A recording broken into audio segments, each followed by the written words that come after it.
Hi hello అందరికీ welcome to వివోటీ holidays. ఇవాళ మీకు ఒక మంచి అప్డేట్ అయితే ఇవ్వాలనుకుంటున్నాను.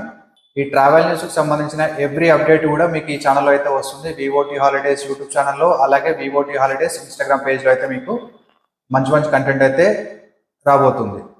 సో ఇవాళ లేట్ చేయకుండా ఫస్ట్ ఎపిసోడ్ అయితే స్టార్ట్ చేద్దాము. ఇవాళ వచ్చేసి మనం ఫ్లైట్ టికెట్స్ గురించి డిస్కస్ చేద్దాం. సో మెయిన్గా ఏంటంటే మనం ఎక్కడికైనా ట్రావెల్ చేయాలనుకుంటే మనకు 3 ఆప్షన్స్ అయితే ఉంటాయి. బస్ అంటే బై రోడ్ వెళ్ళడం, తర్వాత ట్రైన్స్లో వెళ్ళడం, రైల్వేస్, థర్డ్ వచ్చేసి మనకి ఫ్లైట్స్. సో మీకు జనరల్గా అయితే బస్సు అండ్ రైల్వేస్ అందరికీ మెజారిటీ ఐడియా ఉండే ఉంటుంది. సో ఫ్లైట్ టికెట్స్లో మనం చేసే మిస్టేక్స్ ఏంటి, మనము ఫ్లైట్ టికెట్ బుక్ చేసే ముందు ఏమేమి ఇంపార్టెంట్ పాయింట్స్ గుర్తుపెట్టుకోవాలి అనేది మనం ఇవాళ షార్ట్ వీడియోలో డిస్కస్ చేద్దాం. సో ఒక ఫ్లైట్ టికెట్ బుక్ చేయాలనుకున్నప్పుడు 7 విషయాలు తప్పకుండా గుర్తుపెట్టుకోండి. ఒకటి బ్యాగేజ్ అలవెన్స్, రెండోది వచ్చేసి క్యాబిన్ బ్యాగేజ్, థర్డ్ పాయింట్ వచ్చేసి సీట్ సెలెక్షన్, ఫోర్త్ పాయింట్ వచ్చేసి వెబ్ చెక్ ఇన్, ఫిఫ్త్ది వచ్చేసి లే ఓవర్, సిక్స్త్ది వచ్చేసి కనెక్టింగ్ ఫ్లైట్, సెవెంత్ది వచ్చేసి చీప్ ఫ్లైట్ టికెట్లో వస్తుందని చెప్పి ఆ ట్రాప్లో పడిపోవడం.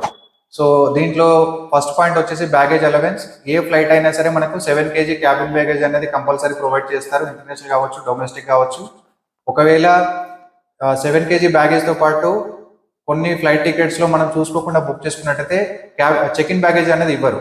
సో చెక్ ఇన్ బ్యాగేజ్ ఇవ్వకపోవడం వల్ల మనకు ప్రైస్ తక్కువగా వస్తుంది. అది ఎవరికి అడ్వాంటేజ్ అంటే ఓన్లీ బిజినెస్ ట్రిప్స్కి వెళ్తారు కదా, 1 day 2 days ఓన్లీ 7 kg బ్యాగేజ్తో ట్రావెల్ చేసే వాళ్ళకి అది ఈజీ అవుతుంది, ఫ్లైట్ టికెట్స్ తక్కువలో వస్తాయి. సో అలా కాకుండా మనకు కంపల్సరీగా చెక్ ఇన్ బ్యాగేజ్ ఇవ్వాలి అనుకున్నప్పుడు అక్కడ మనం ఫ్లైట్ టికెట్ బుక్ చేసుకున్నప్పుడు క్లియర్గా మెన్షన్ చేస్తారు 15 kg, ఒకవేళ ఇంటర్నేషనల్ అయితే 23 kgs. సో అది చూసుకొని మనం బుక్ చేసుకోవాలి. సెకండ్ది వచ్చేసి క్యాబిన్ బ్యాగేజ్. క్యాబిన్ బ్యాగేజ్ అంటే మీరు లేడీస్ అయితే ఒక చిన్న హ్యాండ్ బ్యాగ్తో పాటు 7 kg బ్యాగ్ క్యారీ చేయొచ్చు. హ్యాండ్ బ్యాగ్ అంటే పెద్దది కాదండి, చిన్న హ్యాండ్ బ్యాగ్. ఒకవేళ జెంట్స్ అయితే కనుక మీకు బ్యాగ్లో ఓన్లీ ల్యాప్టాప్ ఉండాలి, లేదా హ్యాండ్ బ్యాగ్లో ఓన్లీ ల్యాప్టాప్ ఉండాలి. దాంతోపాటు ఇంకొక 7 kg బ్యాగ్ అయితే అలో చేస్తారు. సో అది స్మాల్ సైజ్ సూట్ కేస్ కావచ్చు, ట్రాలీ సూట్ కేస్ కావచ్చు, డఫిల్ బ్యాగ్ కావచ్చు, బ్యాక్ ప్యాక్ కావచ్చు, స్మాల్ సైజ్ ఉండాలి, అది క్యాబిన్ బ్యాగేజ్. తర్వాత థర్డ్ పాయింట్ వచ్చేసి సీట్ సెలెక్షన్. సీట్ సెలెక్షన్ అనేది మనం ఆప్షనల్ మాత్రమే, కంపల్సరీ కాదు. మనం టికెట్ బుక్ చేసుకునేటప్పుడే అడుగుతుంది సీట్ సెలెక్షన్ అనేది.